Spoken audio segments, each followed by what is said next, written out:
buenos días, doctora Cristina Hunefeld. Para la revista Tiempos es un honor tenerla como invitada en nuestra sección de entrevistas.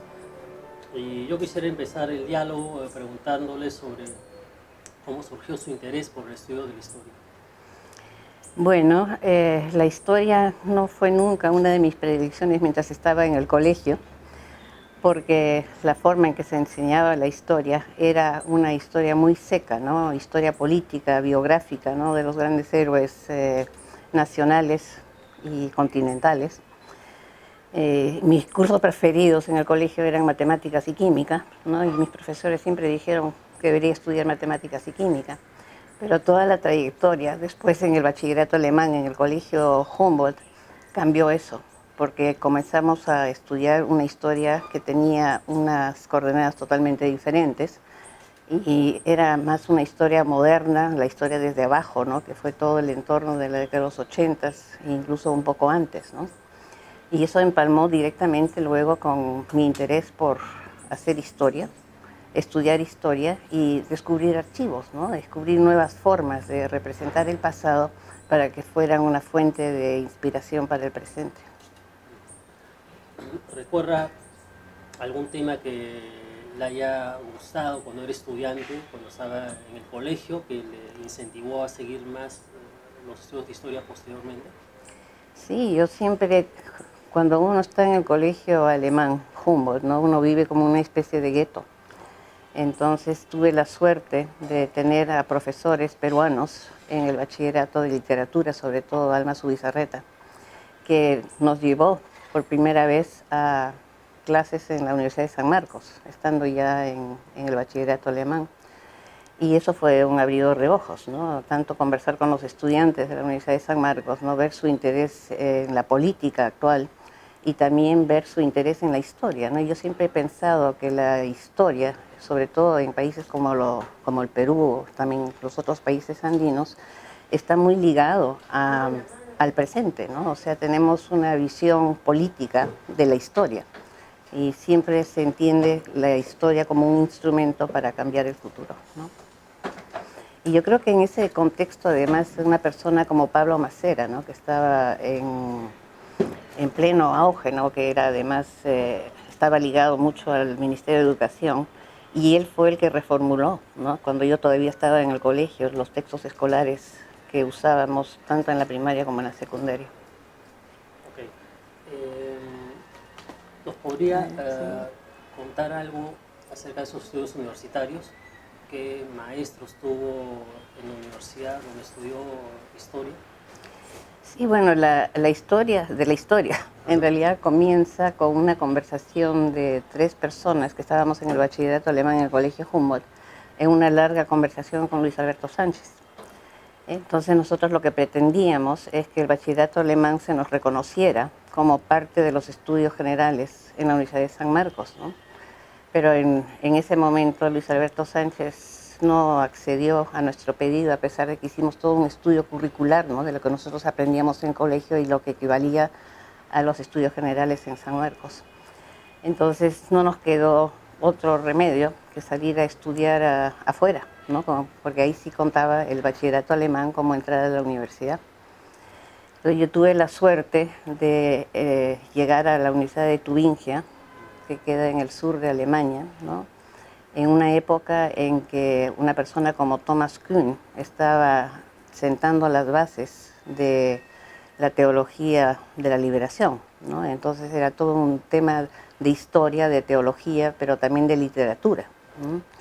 Entonces eso influyó mucho, ¿no? Y tuve además la suerte de encontrar a una persona que estaba muy ligada al Perú, que era un señor Thomas Bartel, un profesor mío, que en ese entonces, estamos hablando de fines de los 60, comienzos de los 70, se dedicaba a descifrar los payares de la cultura mochicachimú, en coordinación con muchos de los arqueólogos aquí en el Perú. Entonces ese fue como un empalme, ¿no? Entre mis deseos de hacer historia sobre el Perú, pero al mismo tiempo concluir con mis estudios de etnología, en aquel momento con el profesor Bartel.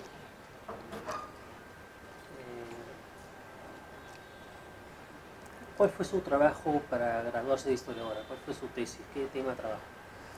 Bueno, es un poco una trayectoria más larga, porque no ingresé directamente al doctorado, sino que estuve de regreso en el Perú haciendo investigaciones con una beca del Consejo Latinoamericano de Ciencias Sociales, que fue después la base documental que utilicé para la tesis doctoral, pero estuvo mediado por una maestría de intermedio en la Universidad de Cambridge, en Inglaterra, gracias a una beca del Consejo Británico.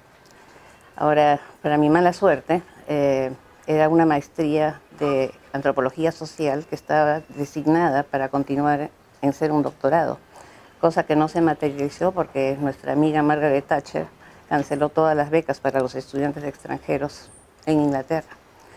Ahora, con suerte, pude hacer la transición casi de manera inmediata gracias a una beca del DAAD, ¿no?, que es una agencia de apoyo a los estudios en Alemania, y así es como llegué a la Universidad de Bonn, ¿no?, a trabajar con el señor Udo Oberem, ¿no?, que en aquel momento estaba trabajando sobre los cañaris en el Ecuador. Entonces eso no solamente me ayudó a profundizar la parte antropológica, etnológica, ¿no?, que me interesaba muchísimo sobre las realidades presentes, sino que también me hizo posible hacer una tesis de historia. Ahora, yo llegué a la historia gracias en parte a que no podía seguir trabajando en la zona de Ayacucho, haciendo trabajo de campo, ¿no?, por la presencia de Sendero Luminoso. Entonces decidí trasladar el tema de antropología, que era una especie de construcción de largo plazo de la conciencia étnica y de clase entre la población indígena campesina del país, a los archivos. Entonces, la tesis doctoral terminó siendo una mezcla entre metodología antropológica y reflexión histórica de largo plazo, ¿no?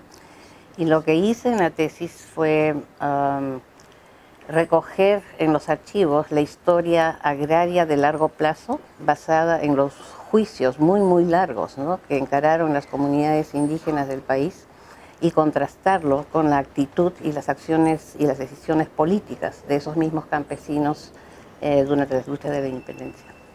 Esa es en esencia la tesis doctoral. Sí, entonces, doctora Hunefeld, ¿cuándo regresa usted al Perú para seguir con sus estudios de historia, investigar un poco, adquirir experiencia en la universidad? Bueno, después de acabar el bachillerato alemán en el Colegio Humboldt, fui admitida a la Universidad de Tubingia y salí del Perú en el 1969. Estuve 4 años trabajando en la universidad como undergraduate student, ¿no?, o sea, pregrado, y regresé casada y con 2 hijos en 1973 al Perú. Marido abogado peruano que estaba estudiando Derecho Internacional en Europa en aquel momento. Y ya desde el 73 hasta el 77 estuve tratando de conseguir un trabajo aquí en la universidad y continuar con mis estudios y conseguir la convalidación de los cursos que había llevado en Alemania. Y es así como volví a la Universidad de San Marcos, y por recomendaciones de un ilustre maestro, Luis Millones, que en aquel momento era decano de la Facultad de Ciencias Sociales de la Católica, que me dijo en síntesis: ya tienes la experiencia europea, tienes la educación formal, lo que tienes que hacer ahora es ir a San Marcos y concluir tus estudios. Entonces hablé con la gente de San Marcos, con el decano, que no me acuerdo quién era, pero me quería mandar a estudios generales. Entonces yo dije, eso no lo voy a hacer, yo quiero entrar directamente en antropología. Y es así como busqué al ilustre maestro también, Rodrigo Montoya, y que estaba de jefe de departamento de antropología en ese momento, y que plenamente, como él mismo había tenido estudios en Francia, sabía del sistema europeo, ¿no?, y supo evaluar de manera más justa las cosas que yo ya había hecho, y me aceptó directamente a especialidad.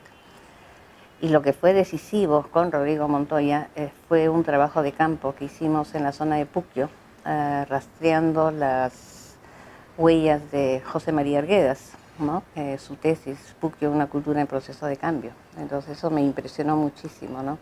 Y era realmente salir por primera vez a hacer un trabajo de campo a fondo en el país, ¿no?, y conocer mucho más a fondo la realidad campesina, ¿no? Y es ahí donde yo sentí, además, que de la antropología tenía que necesariamente pasar a la historia, ¿no?, para realmente entender lo que estaba pasando.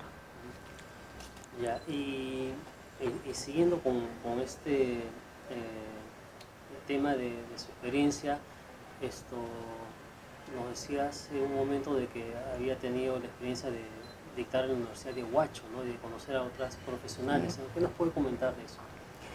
Sí, mientras terminaba mi licenciatura y mi bachillerato en antropología en San Marcos, cuando ya estaba terminando, postulé a una plaza en la Universidad de Huacho porque era la única que estaba abierta en ese momento y me contrataron en el departamento de sociología. Entonces, durante 2 semestres estuve 2 días por semana en Huacho y regresaba a Lima el resto de la semana, ¿no? Esos fueron los primeros pininos de docencia aquí en el país. ¿Y qué historiadores peruanos le facilitaron información, le ayudaron de alguna manera para iniciar sus trabajos de historia aquí? Bueno, fue una combinación muy particular porque mientras estaba todavía en San Marcos, nosotros, un grupo de antropología, ¿no? Un grupo de unas 5 o 6 personas, hicimos todo lo posible para atraer, además de tener a Rodrigo Montoya al lado, atraer a personas que nosotros queríamos escuchar, que los invitábamos como docentes, ¿no? Ad hoc, que dictaban ocasionalmente clases. Entonces, entre esas personas estaban Marc Duroyani, estaba Alberto Chirif, ¿no? Que gente que ha trabajado mucho sobre la Amazonía, estaba Pablo Macera, estaba, a ver, bueno, invitamos a una serie de personas y además establecimos contacto con el Seminario de Historia Rural Andina y sacamos una revista, ¿no? Como estudiantes. Y gracias a San Marcos en algún momento pudimos hacer el trabajo de campo, ¿no? Que mencioné antes en la zona de Puquio, que fue conducente a la tesis de licenciatura, ¿no? ¿Tuvo algún acercamiento con historiadores y colegas de la Universidad Católica en esa época? Aparte del primer encuentro con Luis Millones en la Católica, no hubo mucho, ¿no? Pero eso no impidió que más adelante yo tomara contacto con las Naciones Unidas, en realidad aquí en Lima, y fue un amigo de otro gran personaje de la historia y la antropología peruana, que es José Matos Mar, como llegué también al Instituto de Estudios Peruanos mientras estaba enseñando en la Universidad de Huacho. Y en uno de los proyectos de José Matos Mar es que comencé con una investigación en las barriadas de Lima, y mi encargo especial en ese proyecto era San Cosme, que fue toda una experiencia migratoria, rural, urbana, ¿no? Que siguió a esta experiencia en Puquio. Justamente cuando tuvo un acercamiento con esta institución, institutos peruanos, empieza sus publicaciones ahí también, ¿no? Creo que uno de los trabajos más importantes que conocemos nosotros es el de la familia Los Manuelos, ¿no? La vida cotidiana y la esclavitud, ¿no? ¿Nos podría dar una idea central del trabajo? Pues eso fue parte del trabajo de archivo para la tesis doctoral. Entonces descubrí toda una serie de juicios de redivitoria, ¿no? Que eran parte de la documentación de las audiencias y los cabildos de Lima, donde aparecieron de repente otro personaje que no era el campesino indígena, sino que era el esclavo urbano. Entonces comencé a fichar paralelamente la historia de los esclavos y los negros, mulatos, parros libres de Lima, y tratando de reconstruir e imaginar cómo es que era la vida familiar cotidiana de una familia esclava. Porque en contraste a lo que es la historiografía sobre esclavitud en Estados Unidos, por ejemplo, en Lima al menos no hay nada que yo haya encontrado, no existen diarios, ¿no? Que reflejen un poco más las relaciones de familia, de pareja, ¿no? Las relaciones con los hijos y el significado de la esclavitud frente a la formación de la familia, ¿no? Y la iglesia jugando un rol muy importante en esa calidad también. Entonces, Las Manuelos fue ya casi terminada la tesis doctoral, que era un tema totalmente distinto. Comencé a imaginar, ¿no? Cómo todos estos casos, cientos de casos que yo he visto en el archivo, se podían compaginar y generar una historia a partir de casos reales que permitieran retratar justamente el tema de la vida familiar dentro de la esclavitud, ¿no? Y ese fue el libro de Las Manuelos, ¿no? Que literalmente después de haber digerido y vaciado toda la información durante varias semanas, me puse a escribir un fin de semana y escribí el librito, ¿no? Fue muy inspirador esa experiencia. Sí. Bueno, hablemos un poco de la publicación Crafting Borders que acaba de publicar, ¿no?, en inglés, que esperamos que sea traducido al castellano prontamente para poder leerlo muy bien, ¿no? Gracias al trabajo de Yolanda Carlesi, ¿no? Sí. Bueno, Sí, muchas gracias a Yolanda Carlesi. sí, este trabajo es importante porque nos muestra un poco la vida económica, ¿no?, de las comunidades peruanas, sobre todo que viven en la zona de frontera con otros países, ¿no? Es cierto que había contrabando comercial en gran parte de la República.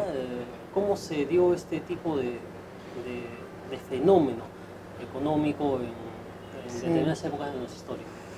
Bueno, la idea central es que todo el mundo habla hoy día de globalización. Entonces nos olvidamos de que el mundo podía ser mucho más global en el pasado que hoy día, ¿no? En términos reales, ¿no?, de conjugación de espacios, ¿no?, en el tiempo. Entonces, una pregunta muy simple, ¿sí?, ¿cómo es que se llega al fraccionamiento del espacio? ¿No? Tenemos el Imperio Incaico, tenemos el enorme virreinato del Perú durante varios siglos, y después de repente, en el marco de las luchas por la independencia, comienzan a aparecer estos países, ¿no?, que ahora se llama Colombia, se llama Venezuela, se llama Ecuador, etcétera, ¿no? Entonces mi gran pregunta es, bueno, ¿por qué? ¿Qué fuerzas económicas sobre todo están detrás de eso, ¿no? ¿Cuáles son los intereses en juego? Y solamente a partir del conocimiento de esos intereses yo creo que es que podemos entender por qué la globalización es tan imperfecta hoy día, ¿no? Esa es la idea básica, ¿no? Ahora, usted me pregunta sobre el contrabando y yo le devuelvo la pregunta. Es decir, ¿cómo se define el contrabando? El contrabando solamente puede existir cuando existen fronteras nacionales, cuando hay espacios controlados, ¿no? Y cuando esos espacios controlados son subvertidos por una acción que refleja las tradicionales rutas comerciales, ¿no?, muchas veces emprendidas por las poblaciones indígenas que viven a ambos lados de la frontera. Pero de repente el Estado Nacional dice, bueno, esto es contrabando, esto es ilegal, ¿no?, y multa y castiga, una forma de acentuar la existencia de la frontera. Los caudillos militares que gobernaron el Perú en el siglo XIX dejaron simplemente las estrategias económicas que sigan su curso, el librecambismo, o intervinieron para poner freno a este tipo de actividad. Bueno, yo creo que intervinieron muy fuertemente, ¿no?, pero una incapacidad del Estado justamente por el caudillismo, ¿no?, que es una forma de descentralización política de alguna manera, o sea, no hay un poder ejecutivo que pueda imponer la existencia de la frontera y la cancelación del contrabando. Entonces, yo creo que son las élites regionales, ¿no?, ligadas al intercambio mercantil y al comercio, las que fueron las forjadoras de los estados-nación, ¿no? Es la acumulación mercantil sobre todo, ¿no? Entonces, para verificar eso, lo que se hace en el libro es reconstruir las rutas comerciales, ¿no?, y cómo van cambiando en el transcurso del tiempo. Y además, lo que se constata muy fácilmente es que hay una estructura administrativa que refuerza esas redes mercantiles. Y la demostración más evidente es que si usted mira un mapa de las audiencias a fines del siglo XVIII, se va a dar cuenta que las audiencias corresponden casi exactamente a los países que tenemos hoy día. Doctora Hunefeld, en su publicación Crafting Borders, usted analiza la actividad comercial en las fronteras de Perú, con Bolivia y Ecuador, ¿no? Y es muy sugerente ver que había actividad económica bastante asidua luego de la independencia, ¿no? Entonces yo quiero hacer la pregunta siguiente, ¿no? ¿Nos podría detallar cómo se dio la relación comercial y económica de Perú con los países vecinos? Sí, bueno, se comienza por ver cuál es la estructura administrativa, ¿no? Entonces, la estructura administrativa refleja los circuitos comerciales. Entonces, las dos cosas van mano en mano y son parte del proyecto colonial, por decirlo de alguna manera. Y lo que hay es una coincidencia territorial, comercial, entre audiencias y Estado-nación. Entonces, si uno sobrepone los dos mapas, se va a dar cuenta de que lo que era la audiencia de Charcas, por ejemplo, es actualmente Bolivia, casi de manera perfecta, ¿no? En el caso de Lima es bastante obvio, ¿no? Es la audiencia de Lima, y podríamos seguir, ¿no? La audiencia de Quito, Ecuador, y así sucesivamente. Ahora, una parte interesante es que hay las élites comerciales, ¿no? Que son las que controlan esos territorios a través de las audiencias, muchas veces aunando el poder comercial, económico, con el poder político, ¿no? O sea, muchos de los integrantes de las audiencias, de las élites, son al mismo tiempo comerciantes y muchas veces también terratenientes, o sea, que controlan la producción y al mismo tiempo el circuito comercial y el intercambio mercantil. Lo que es interesante, empero, es que si uno dibuja otro mapa, que sería el mapa de las unidades étnicas indígenas, uno se va a dar cuenta que los marcadores de las audiencias y más adelante los estados-nación cortan en muchos casos los lazos existentes de intercambio entre las comunidades indígenas que pertenecen a un grupo étnico. Es el caso de los aymaras, por ejemplo, ¿no? Que están cortados por las fronteras nacionales creadas en Bolivia, Chile y Perú. Y algo similar sucede en la frontera norte, ¿no? Están los Cañari, están los Omaguas, están los Shuar, ¿no? Si uno toma toda la parte del altiplano, pero también la parte amazónica en parte, ¿no? Entonces yo creo que esta delimitación administrativa, colonial, comercial, tiene un objetivo político de características étnicas también, porque cuando uno interrumpe la territorialidad étnica de los grupos indígenas, lo que estoy haciendo también es marginalizar e impedir que toda esa fuerza étnica se junte en algún momento y se rebele contra las élites asentadas en las capitales de las audiencias. Entonces la ruptura del territorio étnico es una forma de controlar a etnicidades antagónicas, ¿no? Y vale recordar, ¿no?, que tenemos la participación indígena en las luchas por la independencia, precedida además por grandes levantamientos como el de Túpac Amaru y el de Túpac Katari, ¿no?, que inspiraron temores justamente en la gente que estaba asentada en las audiencias, ¿no?, y que eran fuerzas disruptivas, tanto de lo mercantil como de lo político. Ya en la época contemporánea, ¿no?, volviendo a la pregunta anterior, hay mucha actividad económica entre Perú, Bolivia, Chile, a pesar del conflicto que hubo en 1879, ¿no? Sí. Las fronteras económicas de estos tres países siguieron activando, ¿no? Fue el conflicto y sus consecuencias un obstáculo para que siguiera habiendo un comercio en esta región sur, ¿no? ¿Qué nos podría decir de justamente el movimiento comercial que había en esa época, ¿no? Usted habla, por ejemplo, que hubo pobladores indígenas que fueron a trabajar a Bolivia, a La Paz, ¿no? ¿Nos podría dar profundizar esta idea? Las relaciones comerciales siguen. Entonces habría que dividir un poco lo que es el siglo XIX en particular, ¿no? Porque como habíamos mencionado anteriormente, hay una época de caudillos donde el caos político es enorme y donde reforzar la existencia de una frontera resulta terriblemente complicado.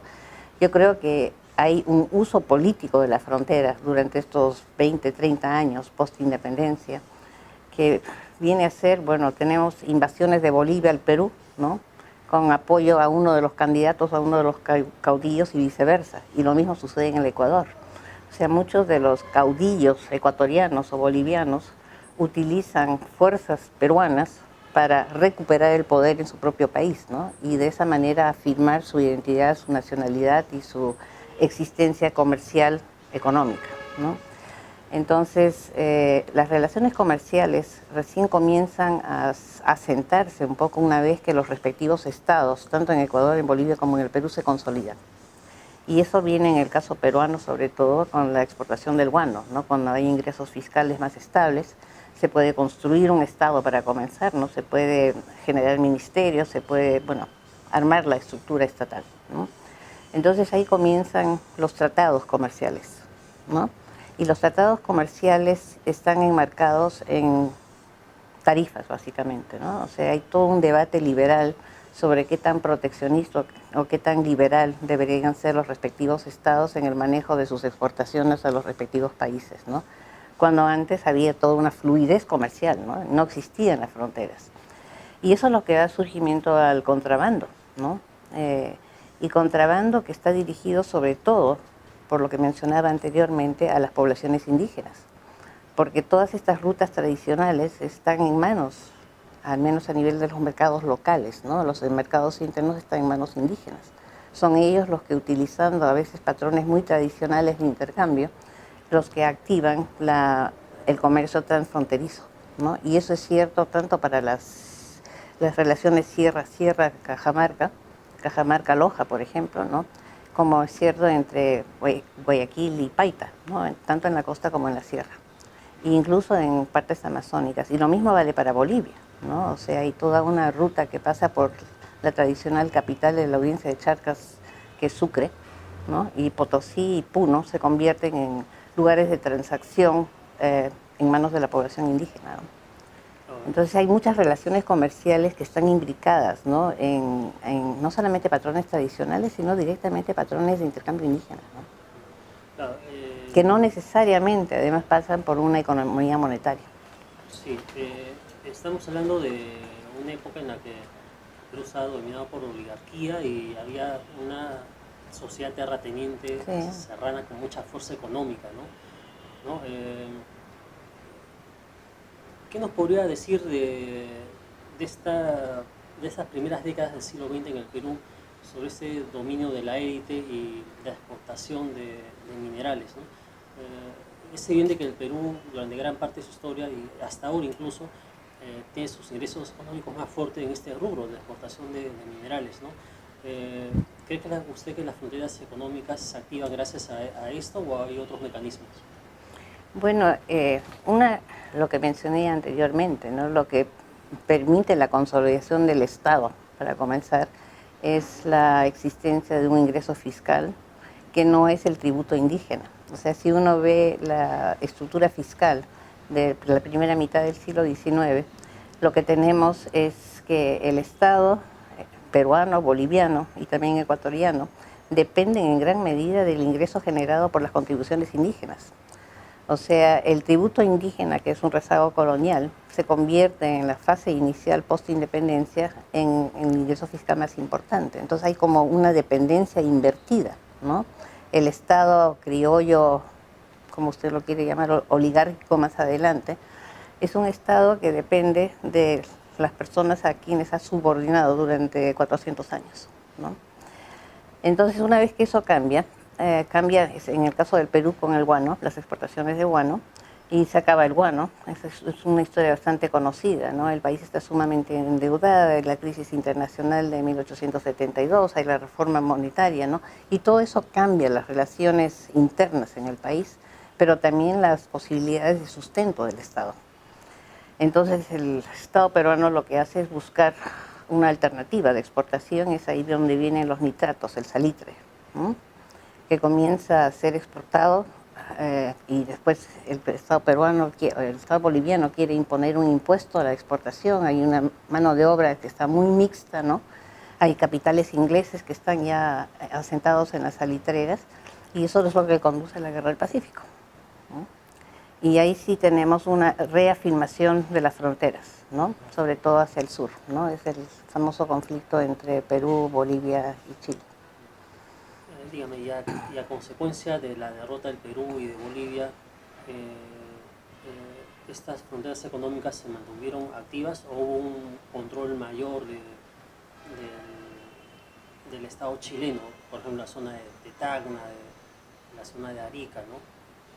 ¿Qué nos puede decir de eso? Bueno, una pérdida territorial siempre es la ganancia del Estado vencedor, ¿no? O sea, ahí no hay...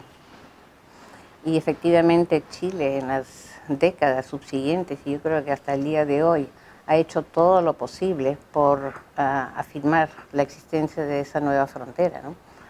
No tengo que hacerle recordar los grandes debates que todavía Bolivia está empujando en La Haya, ¿no? A nivel internacional para recuperar su salida al mar. O sea, es una historia que tiene barbas muy largas, ¿no?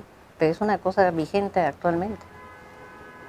Yo estuve hace 2 años en la reunión de la Asociación de Estudios Bolivianos en Bolivia y me invitaron a comentar sobre la salida al mar de Bolivia, ¿no? Entonces yo recogí toda la historia precedente de lo que eso implicaba, tanto la salida del Pacífico como la salida del Atlántico. Y coincidí en Sucre, donde fue la reunión, con el embajador del Paraguay. Y el embajador del Paraguay en ese momento estaba conversando con Evo Morales para retomar la posibilidad de la salida del mar por el río Paraná y el río de la Plata. Entonces es una cosa que se está manejando, ¿no? Desde una perspectiva histórica, obviamente, ¿no? Porque son planteamientos que ya se habían ejecutado en el marco de la formación del virreinato del río de la Plata, porque la plata de Potosí se suponía que tenía que ser exportada a Europa, ¿no? Entonces una salida era Buenos Aires. Entonces fue en ese contexto que se iniciaron ese tipo de conversaciones que hasta el día de hoy siguen vigentes.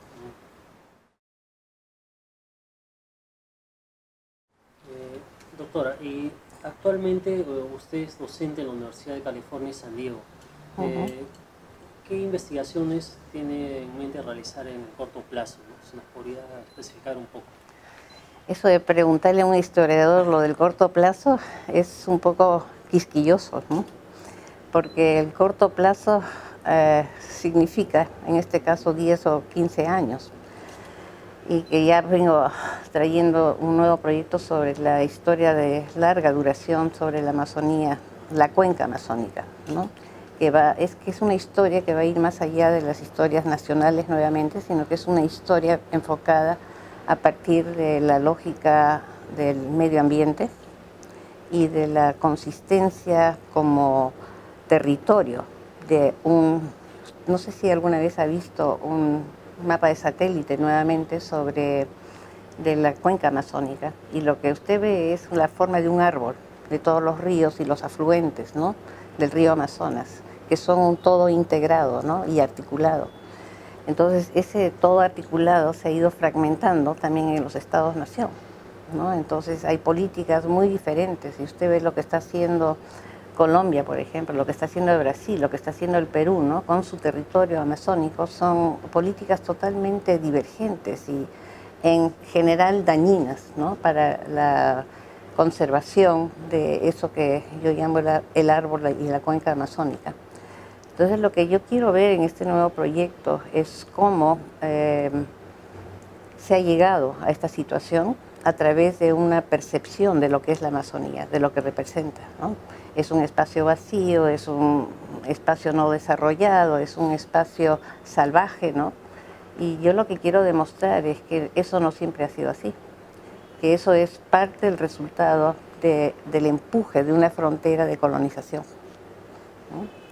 Entonces, en algún momento lo que planteo es que si nosotros realmente entendemos la historia de largo plazo de la cuenca amazónica, vamos a comenzar a repensar el significado y la implicancia de la existencia de los Estados-nación y comenzar a pensar en una unidad que está más dictaminada por la naturaleza que por el accionar humano. En la región amazónica, más allá de lo que se conoce de la época de bonanza del caucho en esa región del Perú, la selva peruana ha estado un poco aislada del resto del país, ¿no? No solamente por la lejanía y la falta de vías de comunicación, sino también por la cuestión cultural, ¿no? ¿Cómo ve usted ahora la Amazonía peruana, ¿no? ¿Cómo la podría percibir como un eje de desarrollo?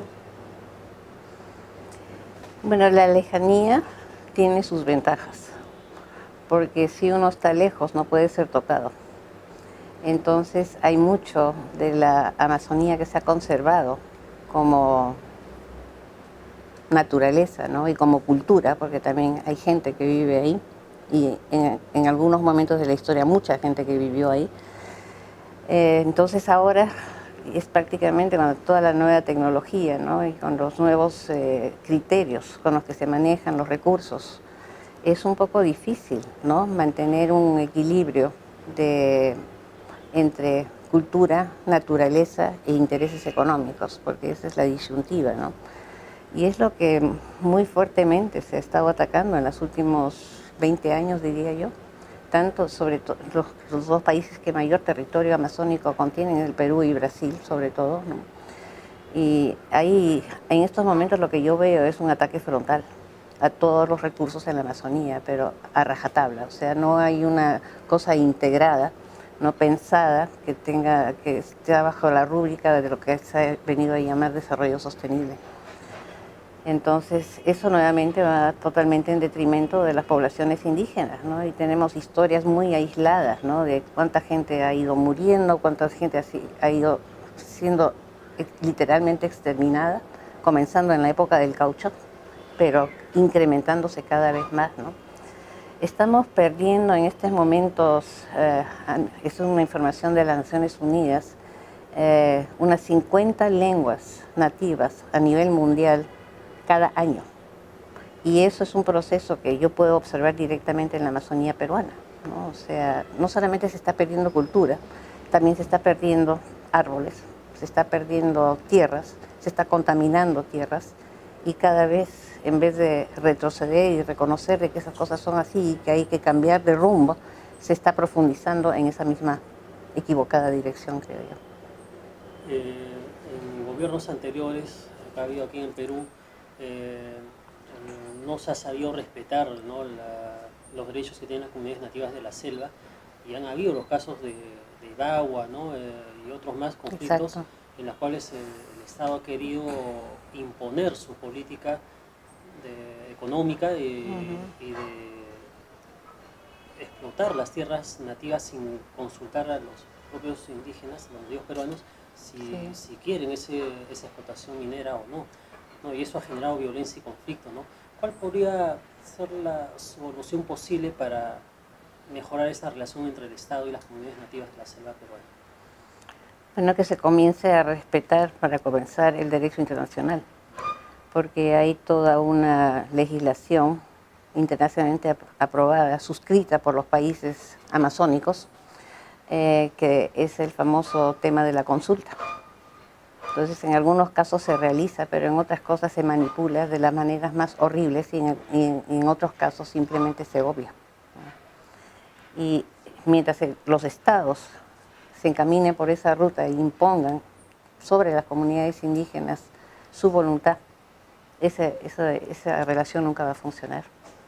Entonces es siempre la misma pregunta, ¿no? O sea, queremos hacer un desarrollo nacional para el país, y Brasil muy agresivamente en estos momentos, o queremos salvar lo que hay, ¿no? O construir algo que sea sostenible en el largo plazo, ¿no? Y cuando hablamos de la Amazonía, estamos hablando de los pulmones verdes del planeta.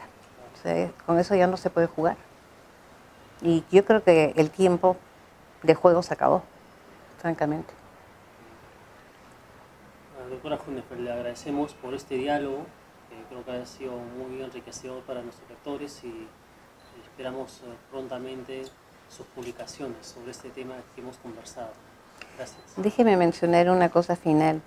Yo hace 3 años publiqué una compilación, que es la primera publicación sobre el Proyecto Amazonía, que es justamente sobre el tema de la consulta, y lo hicimos desde la Universidad de California, San Diego, en alianza con la California Western School of Law, donde participaron en este trabajo 3 abogados íntegramente dedicados a los derechos indígenas y territoriales en la Amazonía. Se lo recomiendo a sus lectores. Ok, muchas gracias. Una cosa que me gustaría agregar al final es la publicación de otro libro mío, publicado por Marcial Pons en España. El título es Fiscal Capitalism and the Dismantling of Citizenship, ¿no? Que es un poco la historia que le contaba durante la entrevista, y es la idea de que durante la primera mitad del siglo XIX el Estado depende de las contribuciones indígenas, y de que la abolición en 1854 y 56 en Bolivia y en Ecuador no significó que no se siguiera cobrando el tributo indígena. Se siguió cobrando localmente, pero todo ese dinero fue a fluir a los bolsillos de las élites regionales, lo cual permite la construcción del poder oligárquico que usted mencionó, Juan, ¿no?